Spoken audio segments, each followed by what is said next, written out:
ಅಂತಾರಾಷ್ಟ್ರೀಯ ಮಾದಕ ದ್ರವ್ಯ ನಿರ್ಮೂಲನಾ ದಿನಾಚರಣೆಯ ಅಂಗವಾಗಿ ಗದಗ ಬೆಟಗೇರಿ ಅವಳಿ ನಗರದಲ್ಲಿ ಗದಗ ಜಿಲ್ಲಾ ಪೊಲೀಸ್ ಇಲಾಖೆಯ ವತಿಯಿಂದ ಮತ್ತು ಸ್ಕೂಲ್ ಕಾಲೇಜ್ ವಿದ್ಯಾರ್ಥಿಗಳು ವಿವಿಧ ಸಂಘಟನೆಗಳಿಂದ ರೋಡ್ ವಾಕ್ ಜಾಥಾ ಜರುಗಿತು.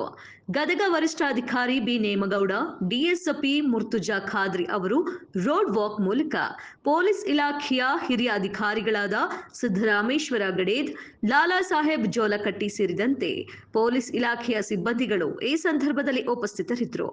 ಜಾಥಾ ನಗರದ ಪ್ರಮುಖ ಬೀದಿಗಳಲ್ಲಿ ಸಂಚರಿಸಿ ಗದಗ ನಗರದ ಮಹಾತ್ಮ ಗಾಂಧಿ ವೃತ್ತದಲ್ಲಿ ಮಾನವ ಸರಪಳಿ ನಿರ್ಮಿಸಿ ಶ್ರೀ ಜಗದ್ಗುರು ತೋಂಟದಾರ್ಯ ಕಲ್ಯಾಣ ಮಂಟಪದಲ್ಲಿ ಗದಗ ಜಿಲ್ಲಾ ಪೊಲೀಸ್ ಇಲಾಖೆಯ ವತಿಯಿಂದ ಸಾರ್ವಜನಿಕರಲ್ಲಿ ಮಾದಕ ದ್ರವ್ಯ ನಿರ್ಮೂಲನಾ ದಿನಾಚರಣೆಯ ಕುರಿತು ಪೊಲೀಸ್ ಸಿಬ್ಬಂದಿಗಳು ಹಾಗೂ ಗದಗ ಜಿಲ್ಲಾ ಆಸ್ಪತ್ರೆಯ ಸಿಬ್ಬಂದಿಗಳು ಜಾಗೃತಿಯನ್ನ ಮೂಡಿಸಿದ್ರು.